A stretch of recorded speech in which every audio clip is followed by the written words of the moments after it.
জয় রাধে। আজকের পাঠ শ্রী চৈতন্য অবতারের মূল প্রয়োজন কথন, শ্রী চৈতন্য চরিতামৃত আদি লীলা খণ্ড, শ্লোক 136।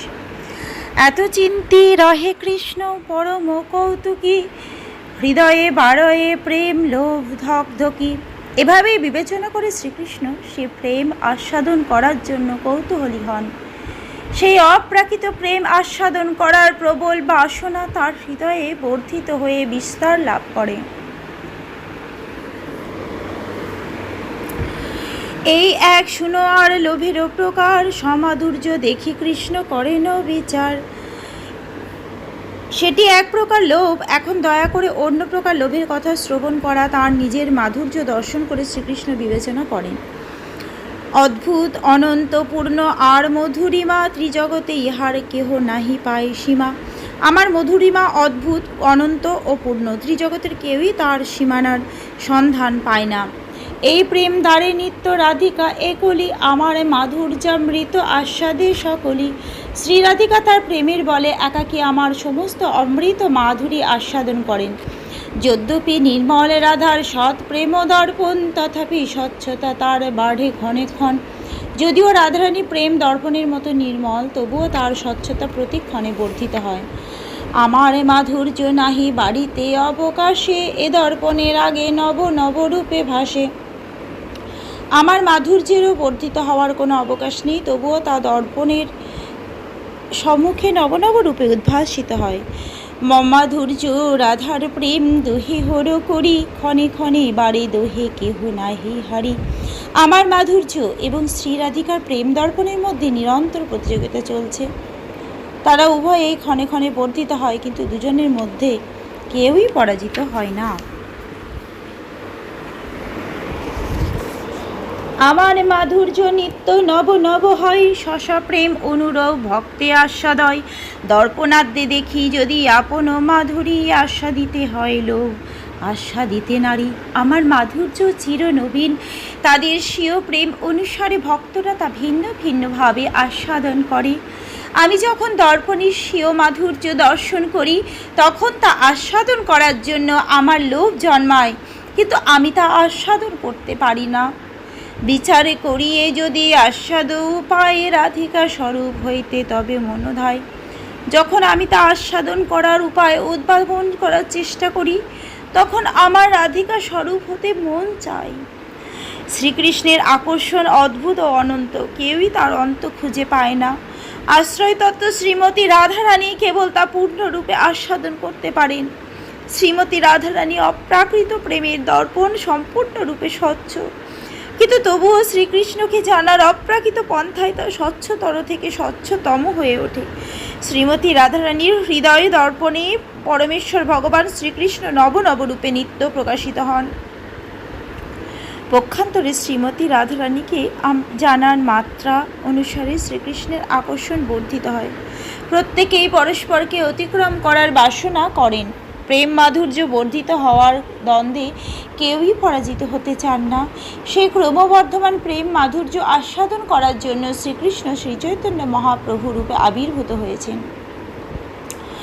অপরিকল্পিত পূর্ব কশ্চমৎকারকারী স্ফুরতি মম গরিয়ানেষু মাধুর্য পুর, অয়মহমপি হস্ত প্রেক্ষজং লুব্ধ চেতা সুরভ সমুপভুক্তং কাময়ে রাধিকেব।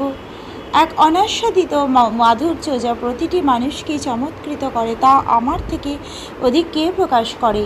হায়, এই মধুরিমা অবলোকন করে আমার চেতনা প্রলুব্ধ হয় এবং শ্রীমতী রাধারানীর মতো বলপূর্বক সেই রূপমাধুরী আস্বাদন করতে আমি বাসনা করি।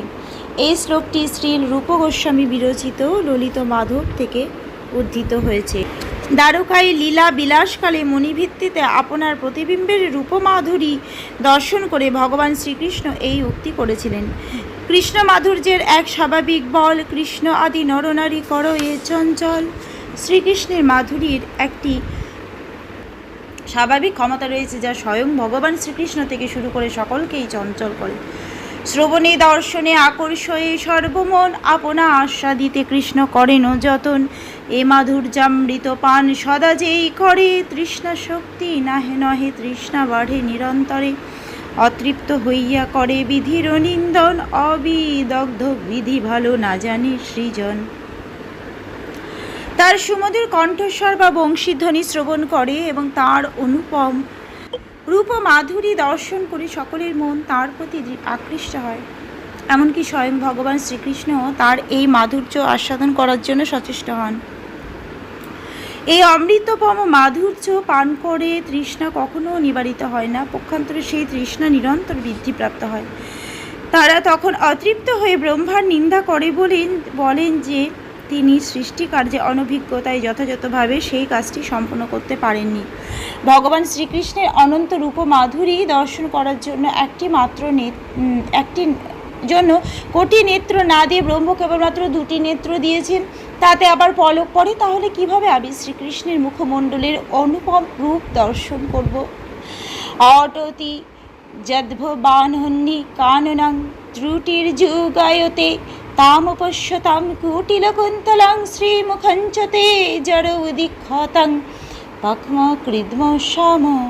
হে কৃষ্ণ, দিনের বেলা তুমি যখন বনে গমন করো, তখন কুঞ্চিত কেশদাম শোভিত তোমার সুন্দর মুখমণ্ডল দর্শন করতে না পেরে অর্ধ নিমেষকে এক যুগ বলে মনে হয়। তখন আমরা যে চোখ দিয়ে তোমার সুন্দর মুখমণ্ডল অবলোকন করি, তাতে পলক সৃষ্টি করার জন্য ব্রহ্মাকে মূঢ় বলে নিন্দা করি। গোপশ্চ কৃষ্ণ মুপলভ্য চিরাদ বিষ্টাং যৎ প্রেক্ষণে দৃশিষু পখ্ন কীর্তাং সপন্তি দৃগ্ভি হৃদি কৃতমলং পরিরভ সর্বা স্তম্ভা পুরপি নিত্য যুজং দুরাপাম। দীর্ঘ বিরহের পর ব্রজ গোপিকারা কুরুক্ষেত্রে পুনরায় শ্রীকৃষ্ণকে দর্শন করেছিলেন। তারা তাদের দৃষ্টির মাধ্যমে কৃষ্ণকে তাদের হৃদয়ে ধারণ করেছিলেন এবং নিবিড়ভাবে তাকে আলিঙ্গন করেছিলেন। তার ফলে যে পরম ভাব তারা প্রাপ্ত হয়েছিলেন তা সিদ্ধ যোগীদেরও দুর্লভ। ব্রজ গোপিকারা তখন তাদের কৃষ্ণ দর্শনে বাধা প্রদানকারী চোখের পলক সৃষ্টি করার জন্য বিধাতাকে ভর্ৎসনা করেছিলেন। আজকের পাঠ এই অবধি। ভজ শ্রীকৃষ্ণ চৈতন্য প্রভু নিত্যানন্দ, শ্রী অদ্বৈত গদাধর শ্রীবাসাদি গৌর ভক্ত বৃন্দ। হরে কৃষ্ণ কৃষ্ণ কৃষ্ণ হরে হরে, হরে রাম রাম রাম হরে হরে। জয় রাধে জয় রাধে, জয় রাধে জয় রাধে। জয় রাধে। ধন্যবাদ।